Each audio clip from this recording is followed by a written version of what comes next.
கர்த்தருடைய நாமத்திற்கு மகிமை உண்டாவதாக. கர்த்தருடைய வார்த்தை இன்றைக்கு உங்களை பார்த்து சொல்கிறது, சகலவற்றையும் நான் உங்கள் வாழ்க்கையிலே புதிதாக்குகிறேன். இந்த பூமியிலே வாழ்கிறதான ஜனங்கள் பற்பல விதமான அநேக விதமான கஷ்டங்கள், நஷ்டங்கள், வேதனைகள், சங்கடங்கள், கண்ணீர், வேதனைகள் எல்லாவற்றிலும் வாழ்ந்து வருகிறார்கள். ஆண்டவர் சொல்றாரு, உங்களுக்கு துக்கம் இல்லை, கண்ணீர் இல்லை, வருத்தம் இல்லை, எல்லாவற்றையும் நான் உங்களை விட்டு ஒளிய போக செய்கிறேன் என்று சொல்லி ஆண்டவர் சொல்லுகிறார். இந்த வார்த்தையை சொல்லுகிறவர் சாதாரண மனுஷன் அல்ல. அவர் சத்தியம் உள்ளதான தேவன், அவர் உண்மை உள்ளதான தேவன், அவர் வானத்தை பூமி உண்டாக்கினதான மகா வல்லமை பொருந்தினவர். நம்முடைய ஆண்டவராகிய இயேசு கிறிஸ்துவின் வல்லமைக்கு ஈடான வல்லமை வேற எந்த ஒரு இடத்திலுமே கிடையாது. எத்தனை பேர் நம்புறோம்? சோதரம். ஹல்லேலூயா, ஹல்லேலூயா. இந்த நம்பிக்கை இல்லாம நீங்க கிறிஸ்தவர்கள் என்று சொல்வதில் அர்த்தமே இல்லை. இன்னைக்கு நிறைய கிறிஸ்தவர்களுக்கு ஆண்டுடைய வல்லமையை குறித்து சரியான விதத்துல தெரியல. ஆனா கிறிஸ்தவன் சொல்லி சொல்லுவாங்க. ஆனா அவருடைய வல்லமை இன்னது என்பது தெரியாதபடினாலதான் அநேக இக்கட்டான சூழ்நிலைகளிலே, அநேக வேதனையான சூழ்நிலைகளிலே இவர்கள் ரொம்ப நெருங்கி ஒடுங்கி கண்ணீர் விட்டு வேதனைப்பட்டு தங்களுடைய வாழ்நாட்களை கழித்துக் கொண்டிருக்கிறார்கள். தேவனுடைய பிள்ளைகள் நெருங்கி ஒடுங்கி போக வேண்டிய அவசியம் இல்லை. வேதத்திலே பக்தன் பவுல் சொல்லுகிறார், எப்பக்கத்திலும் நெருக்கப்பட்டோம் ஒரு தேவனுடைய பிள்ளையை எந்த சக்தியாலும் ஒடுக்கவே முடியாது. இந்த உலக வாழ்க்கையில நிறைய நெருக்கங்கள் நமக்கு உண்டு.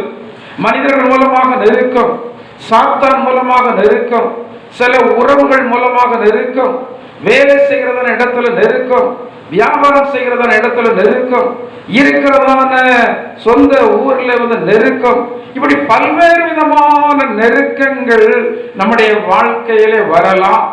ஆனால் நமக்குள் இருக்கிறதான கர்த்தருடைய வல்லமையை நாம் நம்பினால் தொடர்ந்து நாம் கர்த்தருக்காக வாழ்ந்து போய்கொண்டே இருக்க முடியும். ஹல்லேலூயா, ஹல்லேலூயா.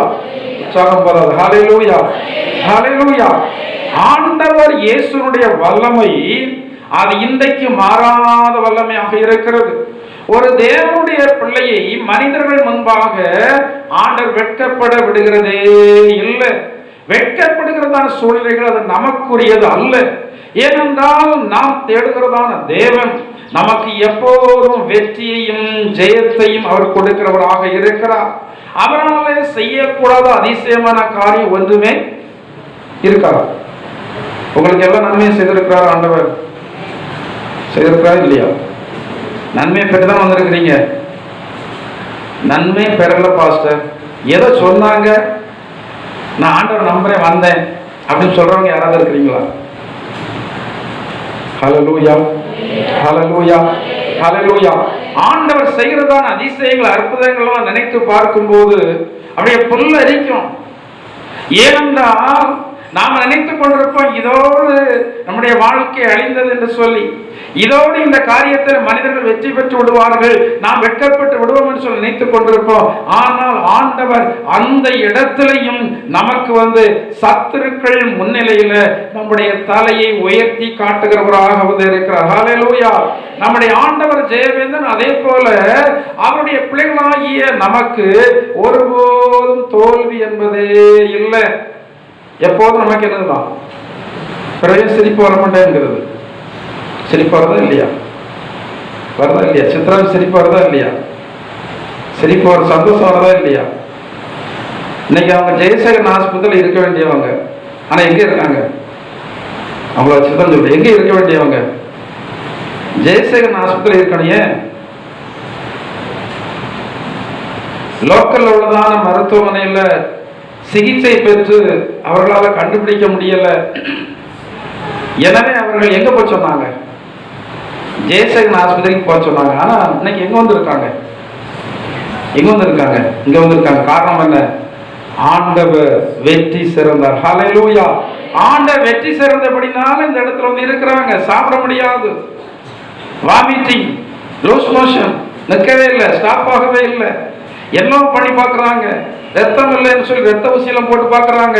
ஆனால் என்ன ஏறல, ரத்தம் ஏறல. ஒரு இட்லி கூட சாப்பிட முடியாது. நான் சொன்னேன், நேற்று உபவாச நாள். பொதுவாக உபவாசம் இருக்கும்போது எல்லாரையும் போராட்டம் உள்ளவங்களை உபவாசத்தோடு வாருங்கன்னு சொல்லி தான் சொல்வது. ஆனால் நான் அவரிடத்துல சொன்னது, என்ன செய்துவாங்க, சாப்பிடுவாங்க. ஏன்னா இத்தனை நாள் என்ன செய்ய முடியல, சாப்பிட முடியல, சாப்பிட்டுட்டு வாங்க. இன்னைக்கு காலையில் என்கிட்ட போன் போட்டு கேட்டாங்க, இன்னைக்கு என்ன செய்யுங்க, சாப்பிடுங்க.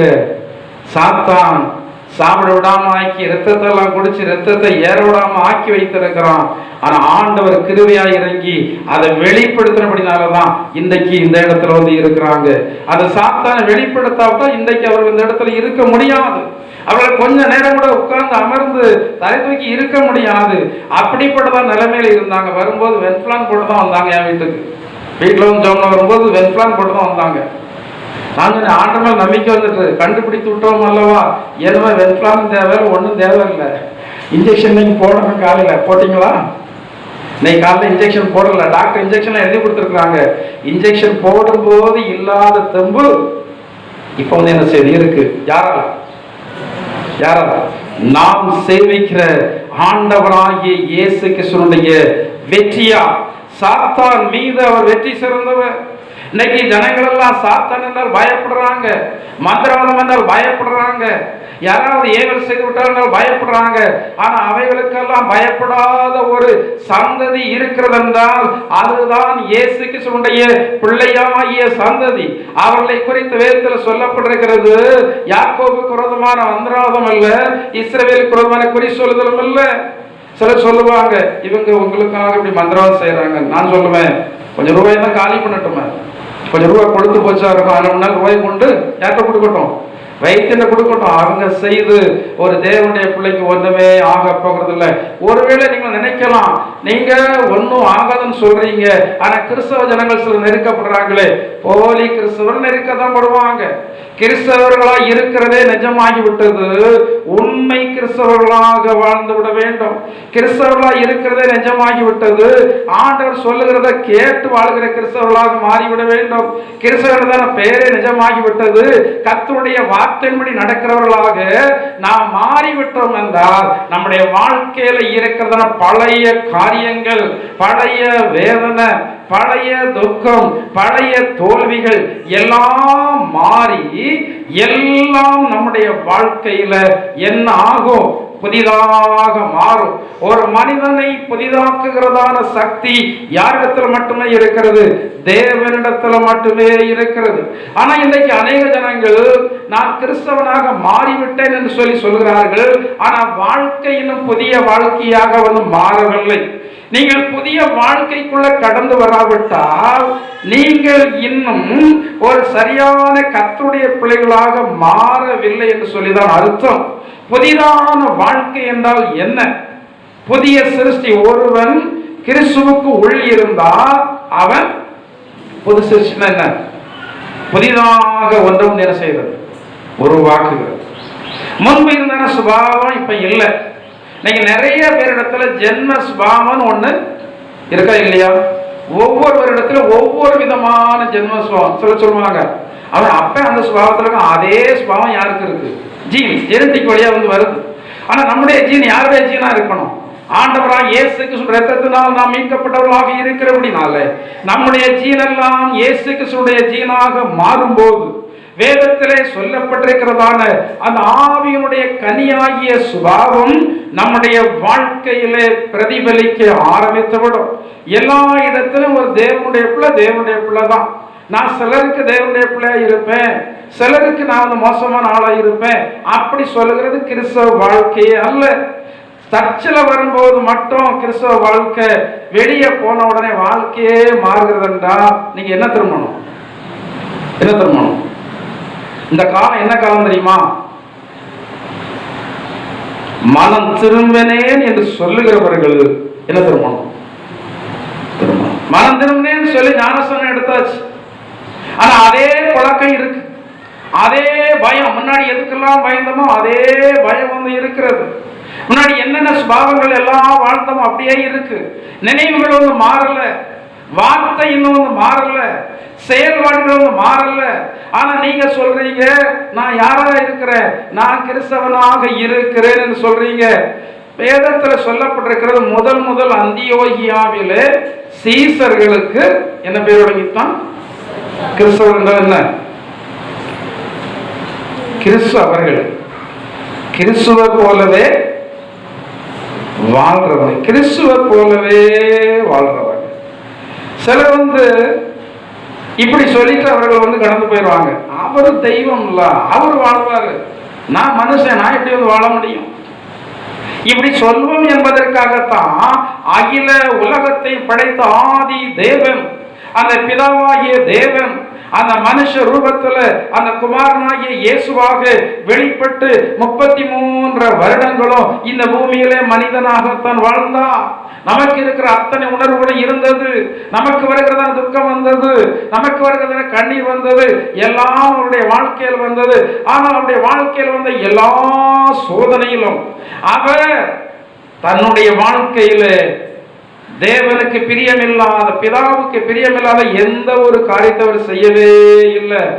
அவர் சொல்றாரு, நான் பிதாவுக்கு பிரியமானவைகளை செய்கிறபடினா அவர் என்னை தனியே இருக்க விடுவதில்லை. நீங்கள் ஆண்டவர் இயேசுவுக்கு பிரியமானவைகளை செய்கிறதான ஒரு புது சிருஷ்டியாக மாறினால் தேவன் உங்களை தனியே இருக்க விடவே மாட்டார். நீங்கள் பலத்த கரமாகி ஆண்டவராக இயேசுவோடு இருக்கும்போது ஏன் உங்களுக்கு கவலை வேண்டும், ஏன் உங்களுக்கு பயம் வேண்டும்? நீங்கள் ஆண்டவருக்காக நல்ல ஒரு ஜீவியம் செய்யாதவர்களாக இருந்தால் மட்டும்தான் நீங்கள் யாருக்கு பயப்படணும்?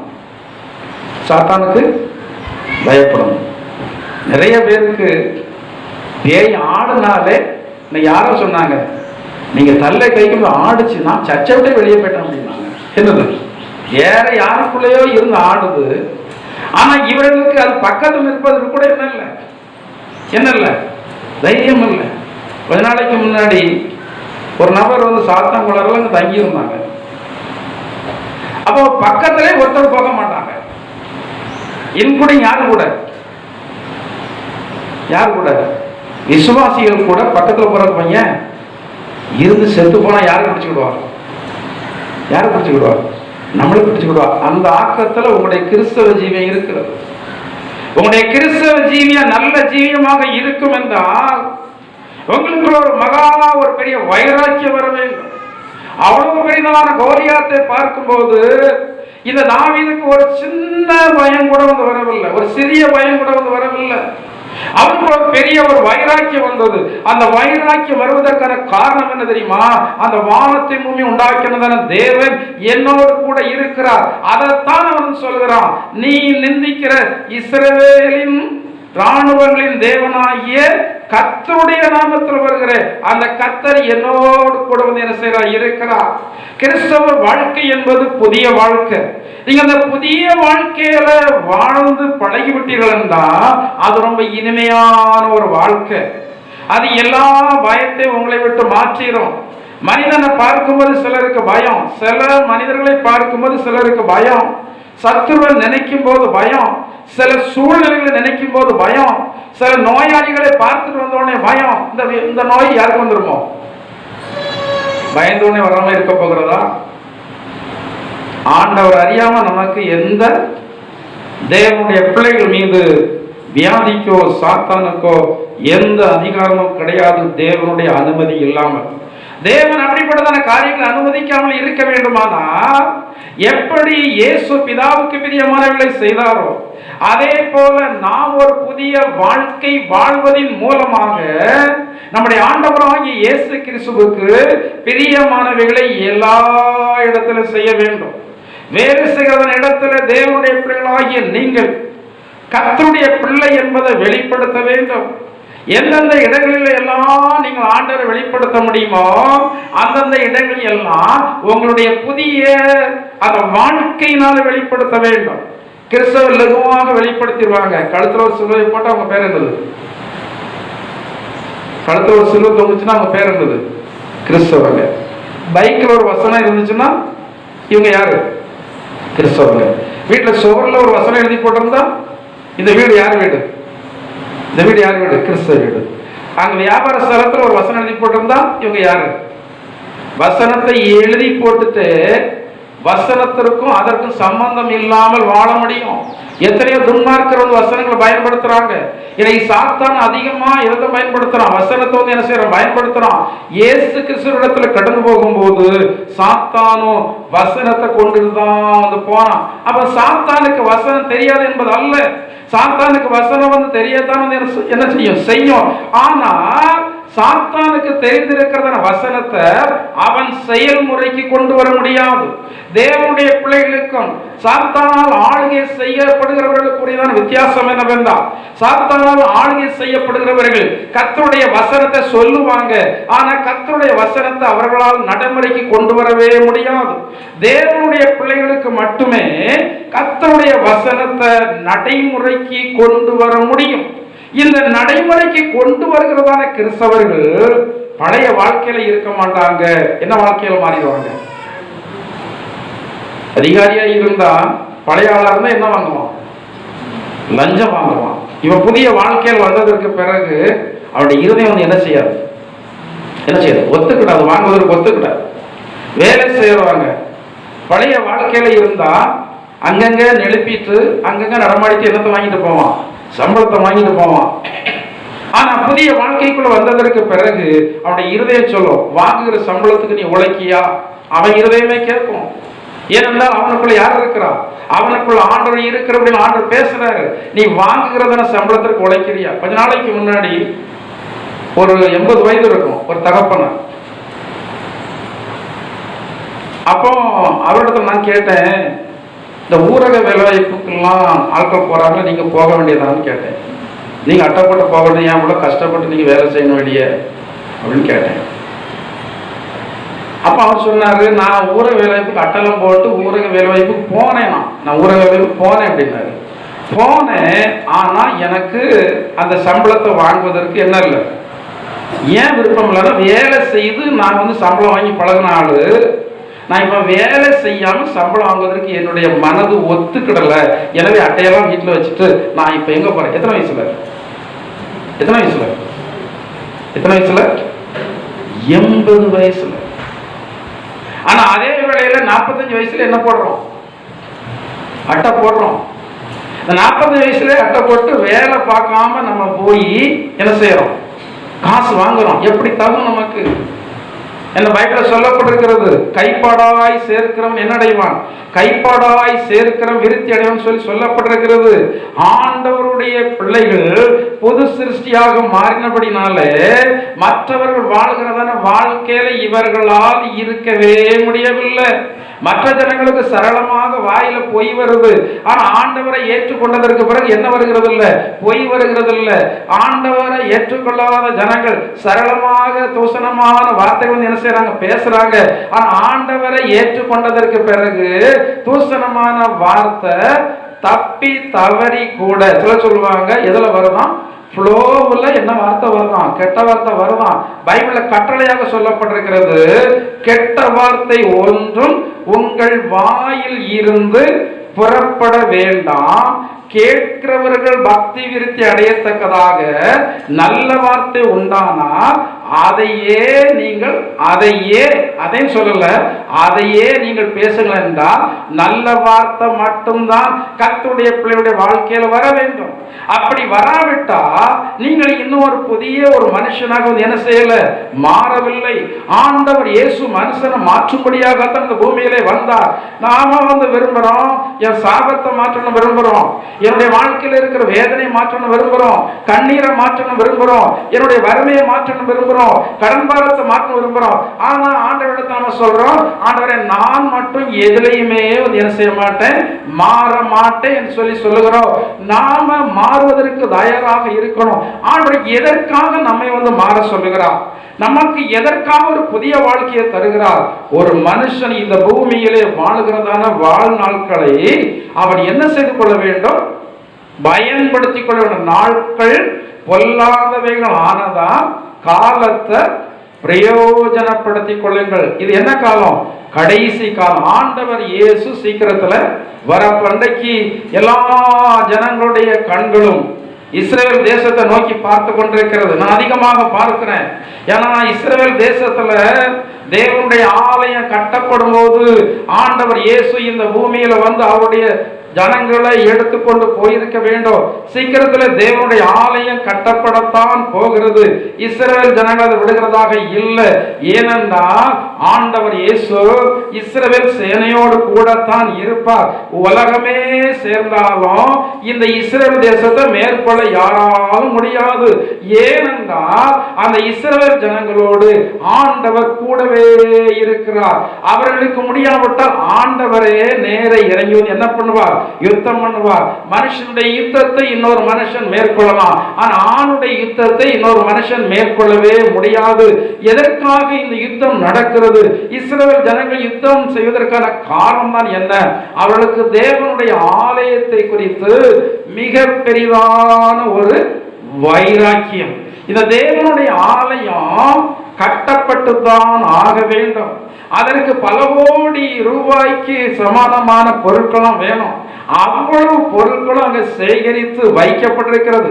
எப்படி சாலமோன் ஆலயத்தை கட்டுவதற்கு தாவீது ராஜா எல்லாவற்றையும் சேர்த்து வைத்திருந்தாரோ, அதே போல அந்த இஸ்ரவேல் தேசத்தில் உள்ளதான எல்லா ஜனங்கள் அரசாங்கம் எல்லாம் சேர்ந்து எல்லாவற்றையும் சேர்த்து வைத்திருக்கிறாங்க. இந்த ஆலயத்தை மட்டும்தான் கட்ட வேண்டும். ஆலயத்தை கட்டுனா யார் வரணும்? கட்டாயம் அவர் வந்தாங்கன்னா வரப்பான என்ன பாஸ்டர் வந்ததுக்கு பிறகு உள்ள பயங்கரம் நிறைய பேருக்கு தெரிகிறது இல்லை. அவர் வந்ததுக்கு பிறகு என்ன ஆளுக வருது? அவர் வந்துட்டு போன உடனே என்ன ஆளுக வருது? அந்திகிறிஸ்துவினுடைய ஆளுக வருது. இந்த அந்திகிறிஸ்துவினுடைய ஆளுகையினுடைய ஆரம்பத்தில் 666 மனுஷனுடைய நெற்றிகளில் என்ன செய்யப்படுகிறது? கொஞ்சம் கொஞ்சமாக சாத்தான் தன்னுடைய ஆளுகைக்குள்ள அவன் வரும்படியாக நகட்டிட்டே வரான்.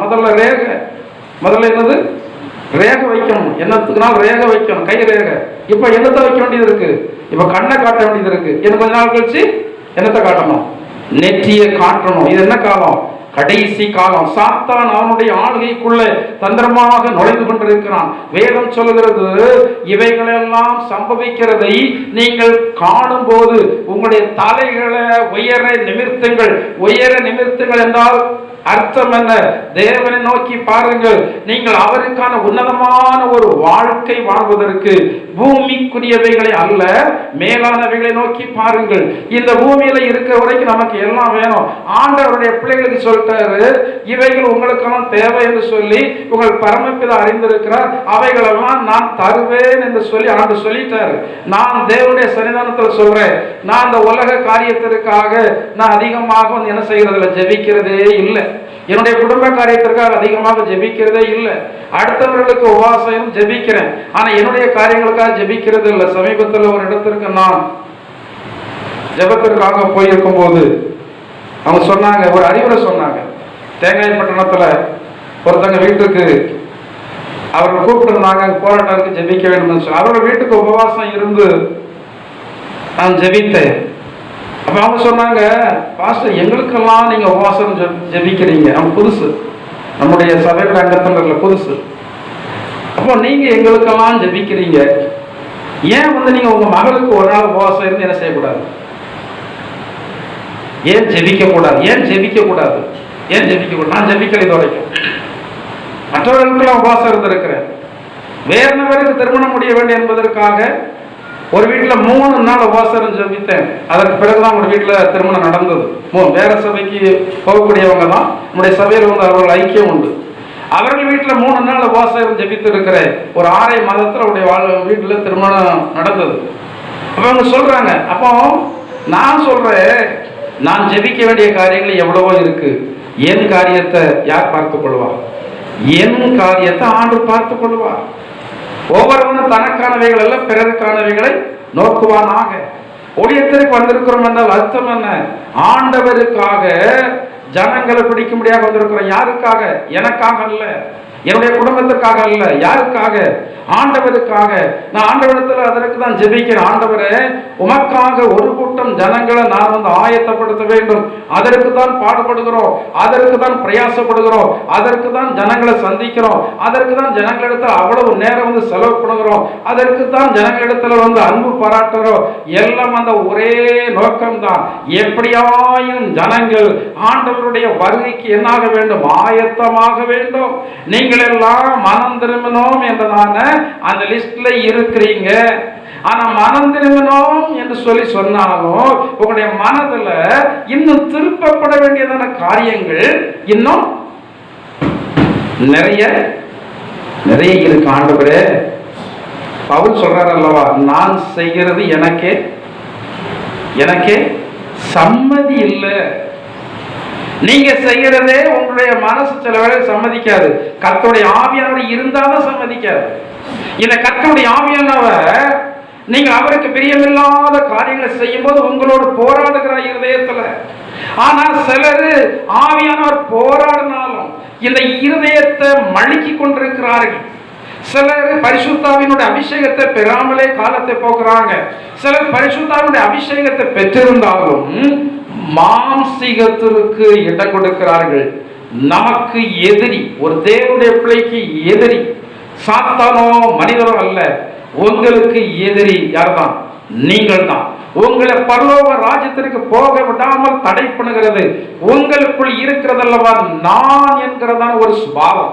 அந்த சுபாவம் தான் உங்களை தேவனுடைய ராஜ்யத்திற்கு அடுத்ததான காரியங்களில் வளர விடாதபடி என்ன செய்கிறது பார்க்கிற இந்த காலம் நீங்கள் அதி தீவிரமாக என்னாகிறதான காலம், ஆயத்தமாகிறதான காலம். உலகத்தில் உள்ளதான காரியங்களை தேடாதாங்க, வரும், அதெல்லாம் வந்து வரும். நமக்கு தேவையான நேரங்கள் அதெல்லாம் வந்து வரும். யாரை தேடுங்க? ஆண்டவரை தேடுங்க. காலம் சமீபமாயிருக்கு, காலம் சமீபமாயிருக்கிறது. அவர் வாசற்படியில் வந்து நிற்கிறார். அவருடைய கால் மட்டும் அந்த வாசற்படி வந்து கீழே வந்து விட்டதுண்டா தேவனுடைய பிள்ளைகள் எல்லாம் ஒரு நிமிஷத்துல ஒரு இமைப்பொழுதுல என்ன ஆயிருவாங்க? மறுரூபமாயிருவாங்க. ஒரு இமைப்பொழுதுல மறுரூபமாயிருவாங்க. அதற்கு பிறகு இந்த கட்டடம் இங்கதான் இருக்கும். இந்த கட்டடம் வந்து இங்கதான் இருக்கும். அதற்கு பிறகும் நீங்க அதற்கு பிறகு இங்க வந்து ஆராதனை பண்ண வருவதற்கு இருக்கக்கூடாது. ஏனென்றால் அது என்ன ஆளுக? எல்லா திருச்சபையும் அந்தி கிறிஸ்துவனுடைய ஆளுகைக்குள்ளாக கடந்து போகும். எல்லா சபையும் அந்தி கிறிஸ்து சொல்லுகிறதான காரியத்தான் செய்ய முடியும்.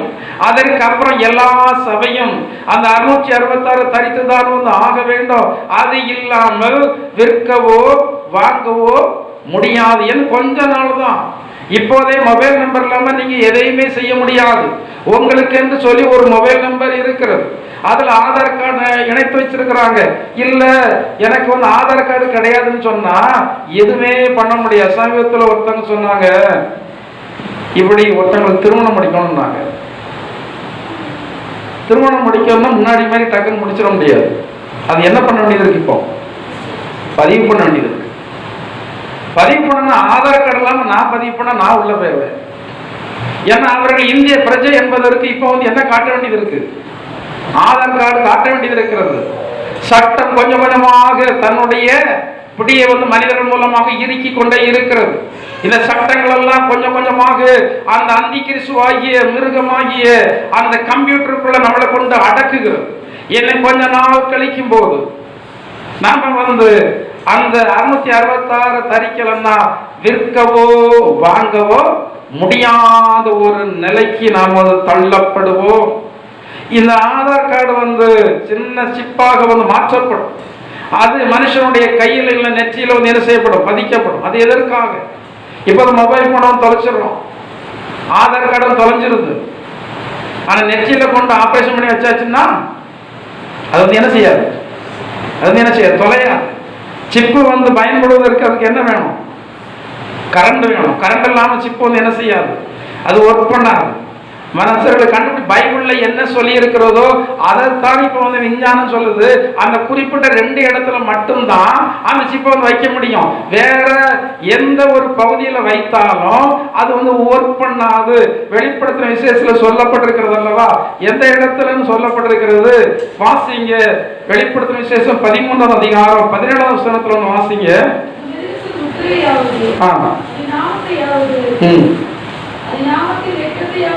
16 இருந்து வாசிங்க. 16.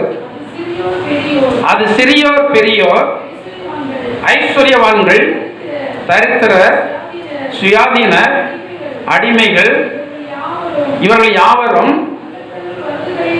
தங்கள் தங்கள் வலது கையிலாவது நெற்றியிலாவது ஒரு முத்திரையை பெரும்படிக்கும் அந்த மிருகத்தின் முத்திரையாவது அது நாமத்தையாவது அந்த நாமத்தின் லெக்கத்தையாவது தைத்து கொடுக்கிறவன் தவிர வேறு ஒருவனும் கொள்ளவும் விற்கவும் செய்யாதபடி கூடாதபடிக்கு செய்தது. எங்கெல்லாம் வலதுகை நெற்றி. விஞ்ஞானம் அதான் சொல்லுது. ஒன்று வலதுகையில தரிக்கணும், இல்லைன்னா நெற்றியில் தரிக்கணும். வேற எங்க வச்சாலும் அந்த சிப்பு வந்து என்ன செய்யாது, ஒர்க் பண்ணாது. பல 100 வருடங்களுக்கு முன்னாடியே யோவான் எழுதான தீர்க்கதரிசி மூலமாக எழுதப்பட்டு வைக்கப்பட்டதான வார்த்தை இன்றைக்கு விஞ்ஞானத்தால் மெய் என்று சொல்லி என்ன செய்யப்படுகிறது, நிறுவனம் பண்ணப்படுகிறது. இதில் சொல்லப்பட்டிருக்கிற அந்த வார்த்தை மெய்யானா இந்த வெளிப்படுத்த விசேஷத்துல சொல்லப்பட்டிருக்கிறது அனைத்து தீர்க்க தரிசன காரியங்கள் கட்டாயம் நிறைவேறியே வந்து தீரும். எனவே நாம் இந்த கடைசி நாட்களில் ஜீவிக்கிறபடினால நாம் ஆண்டவருக்கான ஒரு புதிய வாழ்க்கை நாம் வந்து வாழ வேண்டும். இந்த புதிய வாழ்க்கையில ஜீவிக்கும் போது ஆரம்பத்துல கஷ்டமாகத்தான் இருக்கும். ஆனா போக போக நம்ம அதுல பழகிட்டோம்னா அது நமக்கு எப்படி இருக்கும், இன்பமாக இருக்கும். ஒரு தேவனுடைய பிள்ளைக்கு சண்டை போடாம இருக்கிறது தான் என்னது சந்தோஷம். சண்டை போட்டா உங்களுக்கு நிம்மதியா இருக்கா?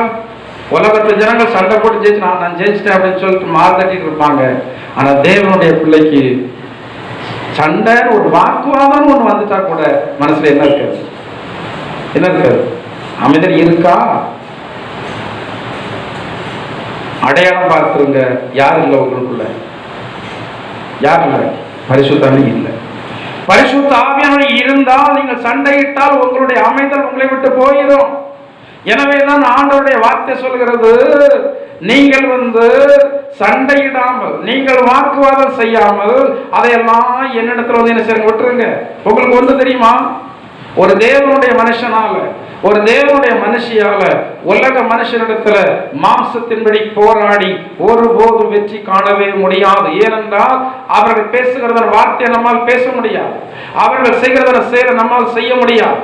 உலக பிரகாரமாக நாம் வந்து மேற்கொள்ள முடியாமல் இருக்கிறபடினால ஆண்டவர் சொல்றாரு, நீங்க என்னிடத்துல என்ன செய்யுங்க, யார் உங்களுக்கு எதிராக இருக்கிறாங்களோ அவங்களை கொண்டு யாரிடத்துல போய் நிறுத்துங்க. அவனுடைய நியாயம் யாரால தீரும்? நம்பிக்கை இருக்கா? எனக்கு நம்பிக்கை இருக்கு, என் நியாயம் யாரால் தீரும். ஆனா கர்த்தர் நியாயத்தை தீர்க்கணும்னா கொஞ்ச நாள் என்ன செய்யணும், காத்திருக்க. நம்மால நினைச்ச உடனே செய்து எத்தனை காரியத்தில் நம்ம நஷ்டப்பட்டுட்டோம், எத்தனை காரியத்தில் கஷ்டப்பட்டுட்டோம். ஆத்திரக்காரனுக்கு புத்தி மட்டு, கால் துரிதமானவன், வேதம் சொல்லுது கால் துரிதமானவன் தப்பி நடப்பான். வேகமாக வந்து போறவங்க எதையுமே சரியாக செய்து கொள்ளவே வந்து முடியாது. அப்ப நம்ம வேகமாக போய் நிறைய காரியங்களில் தோல்வி, நிறைய காரியங்களில் என்ன அடைந்திருக்கோம், கஷ்டப்பட்டு இருக்கிறோம். யாருக்கு காத்திருக்கணும்? கர்த்தருக்கு. எல்லா காரியத்துக்கும் யாருக்கு காத்திருக்கணும்? காத்திருக்கும் போது கொஞ்சம் எப்படிதான் இருக்கும், ஒரு 5 நிமிஷம் பஸ்ஸுக்கு கூட நம்மளால காத்திருக்க. இப்ப நல்ல வேலை மொபைல் இருக்கிற அப்படின்னால 1 மணி நேரம் மொபைலை நோட்டிக்கிட்டே வந்து என்ன செய்வாங்க, காத்திருப்பாங்க. மொபைல் இல்லாத நாட்கள்ல மனுஷனால காத்திருக்கவே முடியாது. ஒரு 5 நிமிஷம் காத்திருக்கிறது கூட மனுஷனாவது முடியாது. ஆனா வேதத்துல தேவனுடைய பிள்ளைகள் எல்லாம் தேவன் உயர்த்துகிறதான வரைக்கும் என்ன செய்றாங்க. தாவீதை பாருங்க, சாமுவேல் ராஜாவாக என்ன பண்ணியாச்சு, அபிஷேகம் பண்ணியாச்சு. ராஜாவாக அபிஷேகம் பண்ண நம்மள மாதிரிப்பட்ட ஆளா இருக்கணும்னா நேர ராஜாவிடத்துல போய் என்ன ராஜாவை அபிஷேகம் பண்ணி தெரியுமில்ல, மரியாதை கீழே இறங்கும் சொல்லுவோம். ஏன்னா யாரு ராஜாவாக அபிஷேகம் பண்ணியாச்சு? ஆண்டவரே என்ன ராஜாவாக அபிஷேகம் பண்ணியாச்சு. ஆண்டப்பட்டாங்க நான் தான் இருப்பேன் சொல்லுவோம். ஆனா அபிஷேகம் பண்ணப்பட்டதுக்கு பிறகும் இவர் என்ன செய்யறாரு? காத்திருக்கிறார். சவுல கையில கொடுத்ததுக்கு பிறகு கொல்லல. ராஜாவுடைய அபிஷேகம் தலையில இருக்கு. சவுல தாவீது கையில ஆண்டவர் கொடுத்தாச்சு. இப்போ அபிஷேகம் இவன் தலையில இருக்கிற அப்படின்னால அவனை கொன்னுட்டு லகுவாக ராஜாவாக மாறி இருக்கலாம். ஆனால் அவன் சொல்றான் இல்ல, அவனுடைய காலம் அவன் சாகணும். எத்தனை வருஷமா இருந்தாலும் பரவாயில்ல, நான் காத்திருக்கிறேன். இல்ல 40 வருஷம் சவுல் உயிரோடு இருந்தாலும் பரவாயில்ல, அது வரைக்கும் நான் காத்துதான் இருப்பேன். அப்படி இருக்கிறதான ஒரு முடிவுல தான் தாவீது இருந்தார். ஆனா ஏற்ற வேலை வந்தது. ராஜாக்களை தள்ளி ராஜாக்களை ஏற்படுத்துகிறவர். சிலருக்கு வேலை செய்யறது இடத்துல குழப்பமா இருக்கும்னா இவர்களாகவே வேலையை ரிசைன் பண்ணுவதற்கு முயற்சி பண்ணுவாங்க. உங்களை ஒரு நோக்கத்தோடு தான் அந்த இடத்துல கொண்டு போயிருப்பாரு. அந்த இடத்துல நீங்கள் இருந்துதான் ஆக வேண்டும்.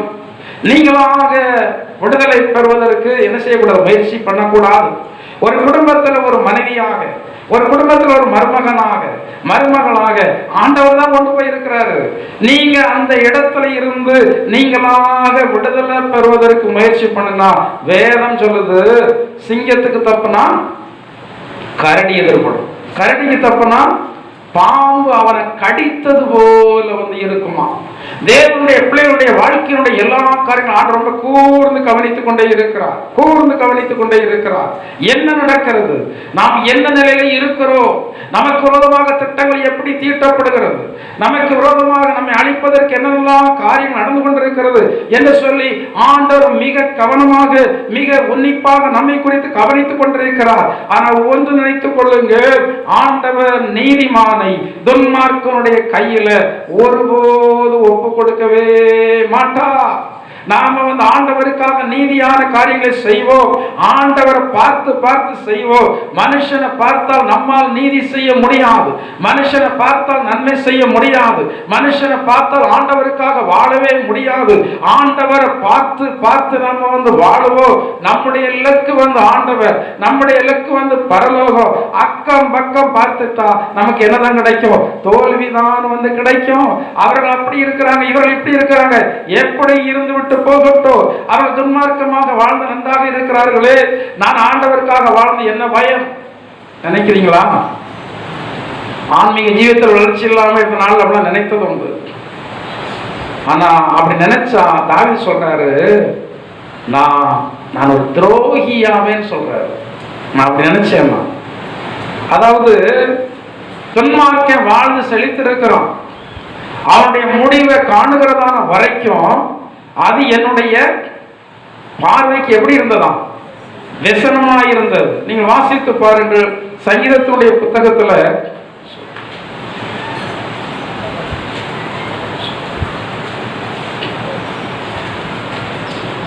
73ஆம் அதிகாரம் 12ஆம் வசனத்திலிருந்து ஒரு சில வசனங்கள் வாசிங்க. இதோ இவர்கள் துன்மார்க்கர், இவர்கள் என்றும் சுகஜீவிகளாய் இருந்து ஆஸ்தியை பெருக பண்ணுகிறார்கள். நான் விரதமாகவே என் இருதயத்தை சுத்தம் பண்ணி குற்றம் இல்லாமையிலே என் கைகளை கழுவினேன்.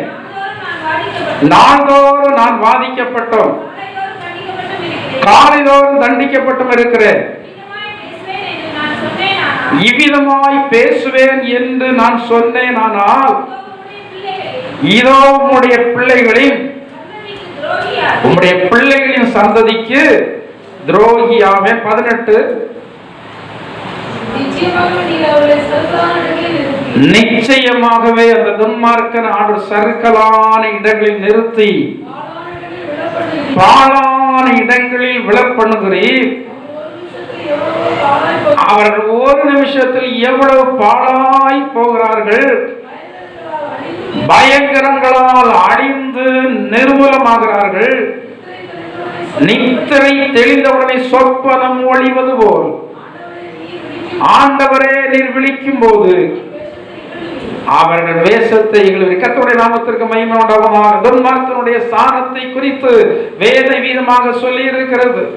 எனவே நாம் அவர்களை கவனித்து பார்க்கவே வேண்டாம்.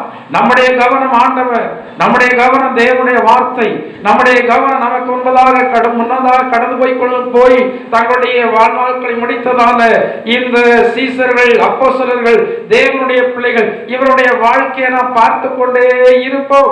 அப்படி நாம செல்வோமானால் முன்னோக்கி கடந்து போய்கொண்டே இருப்போம். அக்கம் பக்கம் பார்த்துட்டா நமக்கு ஆன்மீக ஜீவியத்தில் என்னதான் கிடைக்கும்? தோல்விதான் கிடைக்கும். ஆன்மீக ஜீவியம் நமக்கு முக்கியம்.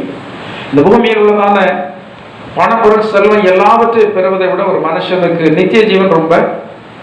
இன்னைக்கு எதுக்கு நிறைய ஊழியக்காரங்கள்லாம் வேலை விட்டு எதுக்கு ஊழியம் செய்யறாங்க? உங்களை மாதிரி ஒரு விசுவாசி இருந்துடலாம்ல, ஏன் ஊழியம் செய்யறாங்க? இத்தனை பேர் மனம் திரும்பி இருக்கிறீங்க என் மூலமா என்றால் இதற்கான பலன் எனக்கு நிறைவாக என்ன செய்யணும்? கிடைக்கும். கட்டாயம் என்ன செய்ய கிடைக்கும். அந்த ஒரு ஆர்வம் இருக்கிறபடினாலதான் தைரியமாக உழைத்து செய்யறாங்க. எவ்வளவோ பாடுகள், எவ்வளவோ உபத்திரவங்கள். சமீபத்தில் ஒரு வீடியோ பார்த்தேன். நம்முடைய இந்தியா தேசத்துல தான், மகாராஷ்டிரா பகுதி நினைக்கிறேன், ஒரு இடத்துல ஆண்டவரை தேடுகிறதான ஒரு மனுஷனை போட்டு என்ன செய்யறாங்க? அடிக்கிறாங்க. வீடியோ எடுத்து போடுறாங்க, அடிக்கிறாங்க. அவன் சொல்றான், என்னை அடிச்சு சித்திரவதைப்படுத்துறதோட என்னை என்ன செய்யறாங்க? அதாவது நான் ஆண்டவர் விட்டுறேன் சொல்வதற்கு மனம் இல்லை, ஆண்டவர் விட்டுறேன்னு சொல்வதற்கு மனம் இல்லை.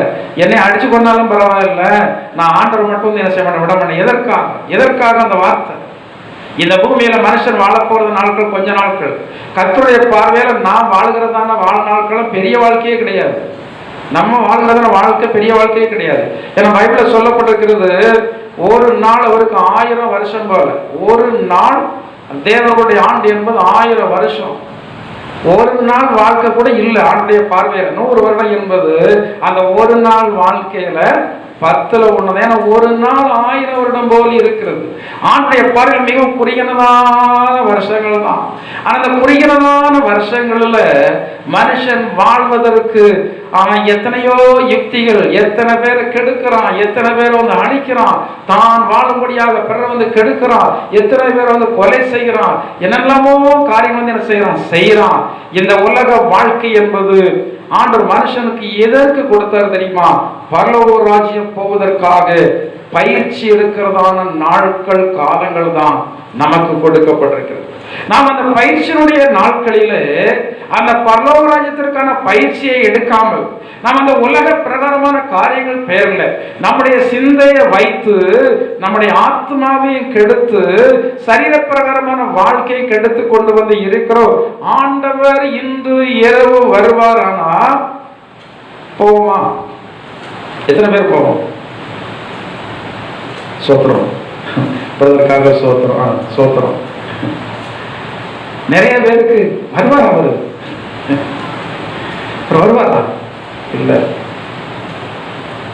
சிலர் சொல்றாங்க, நான் சின்னவனா இருந்தது முதல் இந்நாள் வரைக்கும் உலகம் இருந்தது போலவே என்னுடைய தகப்பனா இருக்கிறதான காலத்துல என்னுடைய தகப்பனாருடைய காரியங்கள் இன்னைக்கு நிறைய பேர் உயர்வா சொல்றாங்க. ஏன்னா ஒரு அடி இடம் கூட சேர்த்து வைக்கலாம். பெரிய ஊழியக்கார். அந்த காலத்துல அவர் பெரிய கன்வென்ஷன் ஸ்பீக்கர். ஒரு நாள் வீட்டில் இருக்க மாட்டார். நான் அவர் முகத்தை சரியா பார்த்ததே இல்லை. எனக்கு 14 வயசு இருக்கும். ஆனா அவர் முகத்தை நான் சரியா பார்த்து, செத்து போன கூட தான் அவர் முகத்தை சரியா பார்த்துருக்கேன். ஏன்னா நைட் 11 மணி 12 மணிக்கு வருவாரு. இங்கதான் இந்த பஸ் ஸ்டாண்ட்ல தான் பஸ் வர, அங்கே வராது. இங்கே இருந்து நைட்டு கொஞ்ச நேரம் படுத்து தூங்கிட்டு காலைல 4:30 மணிக்கு 5 மணிக்கு முதல் பஸ் வரும், கிளம்பி போயிடுவாரு. நம்ம சின்ன பையன்கள் 7 மணி 8 மணிக்கு தான் எழுந்திருப்போம். அதெல்லாம் தெரியாது. ஊழியம் சொல்லிட்டே நலஞ்சாரு. இருக்கிற சொத்துக்களெல்லாம் விற்று விற்று விற்று ஒரு சொத்து வைக்கல. கேட்கறவங்களுக்கு என்ன பிரச்சனை? ஆண்டு வரப்போ அதெல்லாம் வச்சு என்னத்துக்கு அதெல்லாம் விற்று ஏழைகளுக்கு கொடுப்போம், ஊழியக்காரங்களுக்கு கொடுக்கணும். அவ்வளோ மீட்டிங் கன்வென்ஷன் எல்லாம் வச்சு அவரு இந்த உலகத்தோடு போவதற்குள்ள ஒரு அங்குல இடம் கூட இந்த பூமியில என்ன செய்யாது, கிடையாது.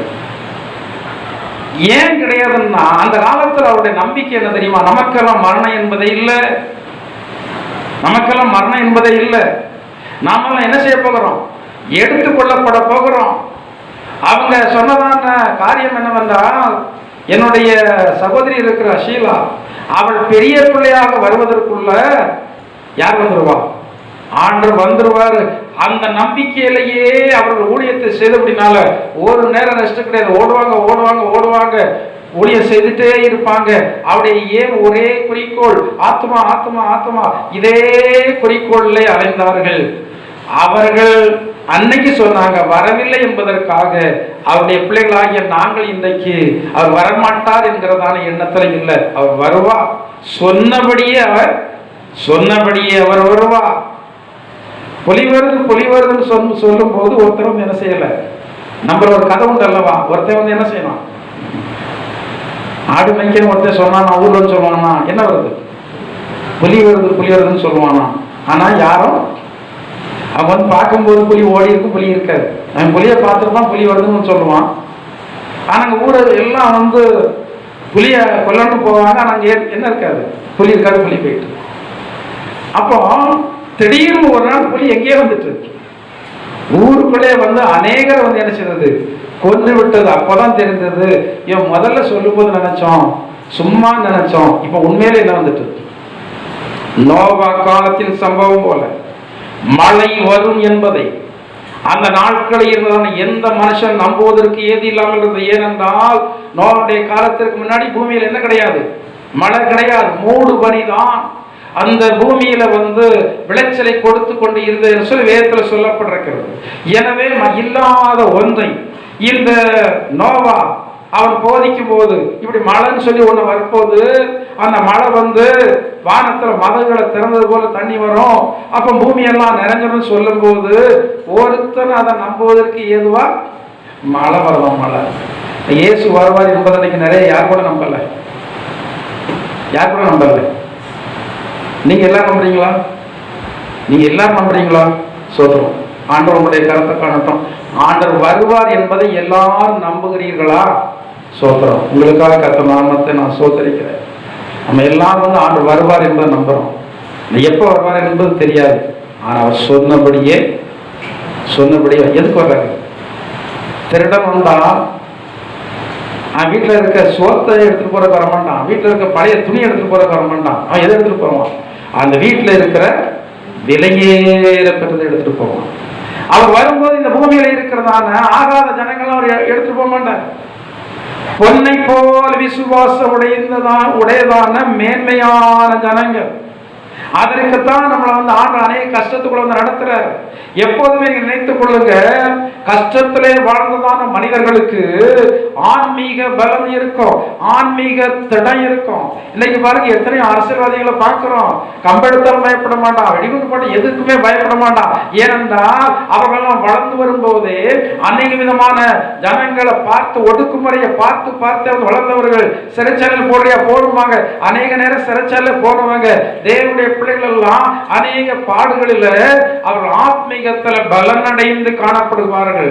ஆபத்து காலத்தில் நீ சோர்ந்து போவையானால் உன்னுடைய பலன் குறைகிற. ஆபத்து சொல்லி ஒன்று வரத்தான் செய்யும். மிரட்டுகிறதான ஜனங்களை இருக்கதான் செய்வாங்க, விரட்டுகிறதான ஜனங்களை இருக்கதான் செய்வாங்க. அவர்கள் மத்தியில் நமக்கு நாம் சேவிக்கிறதான ஆண்டவர் நம்முடைய பலனாக இருக்கிற என்று சொல்லி நாம நம்பி நம்முடைய வாழ்க்கை புதிதான வாழ்க்கையாக மாறுவதற்கு நம்ம என்ன கொடுக்கணும்? கொடுப்பீங்களா, கொடுக்க மாட்டீங்களா? சிந்தையெல்லாம் என்ன செய்யணும்?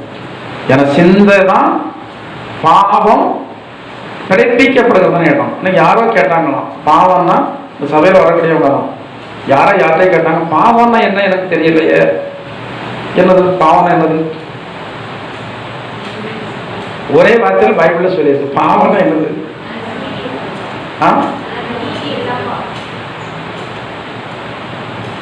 பிரமாணத்தை மீறினாலே என்னது? பிரமாணத்துல எல்லாம் வந்திருக்கு. என்னென்ன செய்யக்கூடாது, என்னென்ன செய்யணும், இதெல்லாம் இருக்கு. செய்யணும்னு சொல்லுகிறதான பிரமாணத்தை நம்ம செய்யாம இருக்கிறது பாவம். செய்யக்கூடாது என்று சொல்லுகிறத நாம செய்யறோம்னா அது என்னது? பாவம். பாவத்திற்கு மனுஷன் பயப்படணும். ஏன்னா பாவம் தான் ஒரு மனுஷனுடைய ஆத்மாவை அழிக்கக்கூடியது, ஆத்மாவை அழிக்கக்கூடியது என்னதுதான்? பாவம் தான். ஆனா அந்த பாவத்தை மனுஷன் நினைச்சு பார்க்கறதே இல்லை. இன்னும் சொல்ல போனா நிறைய பாவங்கள் யார் சார்ந்ததான்? தேவனை சார்ந்ததான பாவம். பரிசுத்தாவிக்கு விரோதமா பேசுகிறது மட்டும்தான். ஆனா மிச்சம் எல்லா பாவமும் யாரை சார்ந்தது? ஒரு மனுஷன் இன்னொரு மனுஷனுக்கு விரோதமாக செய்கிறதெல்லாம் ஆண்டவர் பாவமா நினைச்சார். ஒரு மிருகத்துக்கு செய்கிறத ஆண்டவர் பாவமா நினைக்கல. ஆனா ஒரு மனுஷனுக்கு செய்கிறத பாவமா நினைக்கிறார். ஏன்? அவருடைய சாயல். அவன் இந்துவோ, அவன் தெய்வம் இல்லைன்னு சொல்கிறவனோ, அவன் முகமதியனோ, எந்த மதத்தினரோ அதை பற்றி அக்கறை இல்லை. ஒருவன் மனிதனாக இருந்தா அவனுக்கு செய்கிறதான எல்லா அநீதியும் அது என்னதுதான்? பாவம் தான். அந்த பாவம் தான் ஆத்மாவை என்ன செய்கிறது? கொல்லுகிறது. எனவே தேவனுடைய பிள்ளைகளாகிய நாம் இந்த உலகத்தில் ஆண்டவருக்காக வாழ்கிறதான ஒரு புதிய வாழ்க்கைக்கு நம்ம என்ன செய்யும்? நிறைய வசனங்களை சொல்லலாம், வசனங்களை எடுத்துட்டு வந்திருக்கிற சமயம் இல்லை. ஒரே வார்த்தையில சொல்றேன், முன்பு உள்ளதான சுபாவங்களை முற்றிலும் நம்ம அழிச்சிட்டு ஆண்டவருடைய சுபாவங்கள், ஆண்டவரே பரிசுத்த ஆவியினால் வருகிற சுபாவங்களை எனக்கு 9 விதமான கனிகளை சொல்லியிருக்கிறது அல்லவா? அவைகளுக்குள்ள எல்லா சுபாவமும் அடங்கி இருக்குதுன்னு பைபிளில் சொல்லப்பட்டிருக்கிறது. நமக்கு தெரிந்ததான வேத பகுதி கலாத்தியாவில் எழுதப்பட்டிருக்கிறது. 9 விதமான ஆவியினுடைய கனிகள். இவைகளுக்கு விரோதமான பிரமாணம் ஒண்ணுமே இல்லை. அத்தனை அதில் சொல்லப்பட்டிருக்கிறதான காரியங்களுக்கு அனுகூலமாக நம்முடைய வாழ்க்கையை நம்ம மாற்றினா ஆண்டவர் இயேசு வரும்போது முதலாவது நாம யாரை இது கொண்டு போவோம்? பைபிளில் சொல்லப்பட்டிருக்கிறது, ஆயத்தப்படு, உன்னோடு சேர்ந்த கூட்டத்தை உங்க வீட்டார் ஆயத்தப்படுத்த. கணக்கு ஆண்டவர் கொடுக்க வேண்டியதாயிரும். நீங்க யார் ஆயத்தப்படுத்துங்க? என்னுடைய தாயார் அடிக்கடி திருப்தி அவங்க சொல்லுவாங்க, அவங்களுக்கு பெரிய மனநிறைவு. என்னுடைய தாயார், ஏன்னா நாங்கள் 6 பிள்ளைங்க. ஆனால் 6 பிள்ளைகளும் மனம் திரும்பிட்டோம். 6 பிள்ளைகளும் மனம் திரும்பிட்டோம். நிறைய பேர் ஊழியத்தை செய்யறோம். ஆனா ஏதோ ஒரு விதத்துல எல்லா பிள்ளைகளும் ஊழியத்துல வந்து என்ன செய்யறாங்க? எல்லா பிள்ளைகளும் எல்லா மருமக்கள் மாறும் ஊழியத்தில் ஈடுபடுறாங்க. அதை அவர்கள் பெருமையா சொல்றாங்க, இது ஆண்டவர் எனக்கு பார்க்கணும் பெரிதான ஒரு பாக்கியம். ஆனா உங்க கணவன் மறந்துருப்பல, சிலருடைய பெற்றோர்கள் மறந்துருப்பல, சிலருடைய சகோதரர்கள் மறந்துருப்பல. சரி, என்னைக்காவது ஆண்டவர் இடத்துல, ஆண்டவரே இவங்க மனந்திருமே அலைஞ்சு போறாங்களே, ஆண்டவரே ஜெபம் பண்ணீங்களா? உபவாசம் இருந்தீங்களா? உபவாசம் இருந்தீங்களா? எப்போது வாய்ப்பு வரும்போது அவங்களிடத்துல ஆண்டவர் பற்றி சொன்னீங்களா? எப்போ சொன்னீங்களா? நீங்க ஜெபம் பண்ணுங்க, பிரயாசப்படுங்க. வேதத்தில் சொல்லப்பட்டிருக்கிறது, பிரயாசப்படுகிறவன் எவனும் பலனில் முந்திய நடைவான். நீங்க பிரயாசப்படுறீங்க அல்லவா? உங்களுடைய இருதயம் வேதனைப்படுகிறது அல்லவா? என் கடன் மனம் திரும்பலையே, என் பிள்ளை மனம் திரும்பலையே, என் மருமகன் மனம் திரும்பலையே, வேதனைப்படுகிறீர்கள் அல்லவா? அந்த வேதனையினுடைய ஜெபத்தை ஆண்டு நிச்சயமாக கேட்டு உங்களுடைய குடும்பம் முழுவதும் கட்டாயம் மனம் திரும்பும். இதற்காக நீங்கள் ஒரு தீர்மானத்தோடு இந்த இடத்தோட்டு கடந்து போங்கள். கர்த்தர் தாமே உங்களை ஆசீர்வதிப்பாராக. நம்ம எல்லா ஆண்டோடைய சன்னிதானத்தில், ஆண்டவரே என்னை ஒரு புது சிருஷ்டியாக மாற்றும் ஆண்டவரே. நான் மனம் திரும்பின கிறிஸ்தவன் என்ற ஒரு பெயரை பெற்றிருக்கிறேன். நிறைய காரியங்களை நான் மறந்துடுவாமல் இருக்கிறேன் ஆண்டவரே. என்னுடைய சொல்லுல மனந்திருந்தல் இல்லை, என்னுடைய செயல்ல மனந்திருந்தல் இல்லை ஆண்டவரே, என்னுடைய சிந்தையில மனந்திருந்தல் இல்லை ஆண்டவரே. என்னை மாற்றுங்க என்று சொல்லி நீங்கள் ஆண்டவரிடத்துல ஒப்பு கொடுங்க. வாலிப பிள்ளைகள் எல்லாம் ஆண்டவரிடத்துல ஒப்பு கொடுங்க. உங்களுடைய ஜீவியங்கள் மாறினால்தான் உங்களுடைய வாழ்க்கையில வருகிற நாட்களில் நீங்கள் ஆண்டவருக்காக வாழ முடியும், இம்மைக்குரிய நன்மைகளையும் பெற்றுக்கொள்ள முடியும். கர்த்தருடைய சித்தத்திற்கு நீங்கள் ஒப்பு கொடுக்க மாட்டீர்களா? ஆனால் அதற்கு தான் உங்களை கொண்டு வந்திருக்கிறார். ஆண்டை சித்தத்திற்கு ஒப்பு கொடுங்கள். ஆண்டவரே, நான் ஒரு மண்ணான பாத்திரம் ஆண்டவரே, என்னை நீங்கள் உருவாக்குங்க. நான் கெட்டுப்போனவளாக இருக்கிறேன், நான் கெட்டுப்போனவனாக இருக்கிறேன், மறுபடியும் என்னை உருவாக்குங்க என்று சொல்லி ஆண்டுடைய திருக்கரத்திலே உங்களை ஒப்பு கொடுங்க. ஆண்டு உங்களை நிச்சயமாக அவருக்கு ஏற்றபடி ஒரு விலையேறப்பட்ட பாத்திரமாக அவர் இந்த நாளிலே உங்களை அவருடைய கரத்தில் எடுத்து உருவாக்குவாராக. இவ்வளவு நாட்களும் உங்களுடைய மாம்சம் மனசோ வெறுமன பணிகளை நீங்கள் ஜீவித்தது போதும் உங்களுக்கு அந்த ஆண்டவருக்கு ஒரு தெரிந்து கொள்ளுதல் இருக்கிறது, ஒரு சித்தத்தை ஆண்டவர் வைத்திருக்கிறார். அந்த சித்தம் நிறைவேறும்படியாகவே ஆண்டவர் இந்த இடத்தில் உங்களை அழைத்து வந்திருக்கிறார். ஹல்லேலூயா. தாவே நன்றியோடு சோத்திரிக்கிறோம். ஹல்லேலூயா, நன்றியோடு சோத்திரிக்கிறோம். அழகையின் ஆஸ்தியோ உலகின் சம்பாத்தியமோ ஒரு நாளில் தோசியாய் ஒளிந்தே போய்விடோ. அழகையின் ஆஸ்தியோ உலகின் சம்பாத்தியமோ ஒரு நாளில் தோசியாய் ஒளிந்தே போய்விடோ. அந்தரவானமோ அகில பூமியோ அந்தரவானமோ அகில பூமியோ வென்று ஒழுகி போய் நாளிலே வென்று ஒழுகி போய் நாளிலே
நன்றியோடு சோதரிக்கிறோம் ஆண்டவரே. நாங்கள் பலவீனம் உள்ளவர்கள் ஆண்டவரே. எங்களுடைய பலவீனத்தினால எத்தனையோ நேரங்கள் நம்முடைய சித்தத்தை மீறி விடுகிறோம் ஆண்டவரே. நாங்கள் பாவம் செய்து விடுகிறோம், அநீதி செய்து விடுகிறோம். எல்லாவற்றையும் கர்த்தர் மன்னிங்க ஆண்டவரே. நாங்கள் வரப்போகிற நாட்களிலே ஒரு புதிய சிருஷ்டியாக வாழ்வதற்கு நாங்கள் எங்களை ஒப்புக் கொடுத்து உமக்காகவே வாழும் வாக்கியத்தை எல்லா ஜனங்களை கர்த்தர் கொடுத்தருள வேண்டுமாறு ஜெபிக்கிறோம் ஆண்டவரே. கர்த்தாவே, நாங்கள் உம்மை நன்றியோடு சோதரிக்கிறோம். எங்கள் அன்பின் பரலோக பிதாவே, நல்ல இயேசுவே, இந்த வாரத்தை உடைய திருப்பாதத்திலே கடந்து வந்து ஜீவனுள்ள தேவனாகிய உடைய நாமத்தை ஆராதிக்க மகிமைப்படுத்த எங்களுக்கெல்லாம் கிருபை செய்தி நாங்கள் நன்றியோடு சோதரிக்கிறோம். எங்கள் ஆராதனை அங்கீகரித்த தேவன் மீனை எங்களை ஆசீர்வதித்தீரே, நாங்கள் நன்றியோடு சோதரிக்கிறோம் ஆண்டவரே. கர்த்தர் எங்களுக்கு தந்து ஜீவனுள்ள வார்த்தைகளுக்காக ஸ்தோத்திரம். இந்த வார்த்தையின்படி நடக்கத்தக்கதாக பரிசுத்த ஆவியாருடைய பலத்தை இந்த இடத்துல வந்திருக்கிறதால எல்லா ஜனங்களுக்கும் கர்த்தர் கொடுக்க வேண்டுமா ஜெபிக்கிறோம். இந்த வார்த்தையை யார் யார் கேட்டுக்கொண்டிருந்தார்களோ அவர்கள் எல்லாம் உம்மை ஏற்றுக்கொண்டு உம்மை விசுவாசித்து நித்திய ஜீவனை சுதந்திரித்துக் கொள்ள உமக்கு ஆயத்தமாக்கப்படத்தக்கதாக தேவன் தாமே ஒவ்வொருவருக்கும் உதவி செய்யுங்க ஆண்டவரே. வந்திருக்கிற எல்லாரையும் கர்த்தர் ஆசீர்வதித்து அனுப்புவீராக. வராத ஜனங்களை வர நாட்கள் அழைத்து வாருங்க. சமீபத்தில் தூரத்தில் இந்தியாவின் பல மாநில வெளிநாடுகளில் எங்களோடு ஐக்கியப்பட்டவர்கள் உண்டு. எல்லாரையும் உடைய கரத்தில் ஒப்புக் கொடுக்கிறோம் ஆண்டவரே. இந்த வாரம் முழுவதும் ஆசீர்வாதத்தினுடைய வாரமாய் காணப்படட்டும். கொடிய வியாதிகளுக்கு எங்கள் எல்லாரையும் காத்துக் கொள்ளுங்க. எல்லாருடைய போக்குவரவு பிரயாணங்கள் எல்லாவற்றையும் பாதுகாத்துக் கொள்ளுங்க ஆண்டவரே. பொல்லாத மனுஷனுடைய தீமையான செயல்கள், தீமையான ஆலோசனைகள், சத்துருடைய கனிகள் எல்லாவற்றுக்கும் விலக்கி உடைய பிள்ளைகள் ஒவ்வொருவரை மறைத்துக் கொள்ளுங்க ஆண்டவரே. வருகை தாமதிக்குமானால் மறுபடி ஒரு முறை கூட உடைய சன்னிதானத்திலே கடந்து ஆராதிக்கிறது வருகை இருக்குமா வேண்டுமானால் உம்மை எதிர்கொண்டு வரத்தக்கதான ஜீவியத்தை தந்து தேவன் நாளை வழி நடத்த வேண்டுமாறு இயேசுவின் நாமத்தால் ஜெபிக்கிறோம் ஜீவனுள்ள பிதாவே. ஆமென்.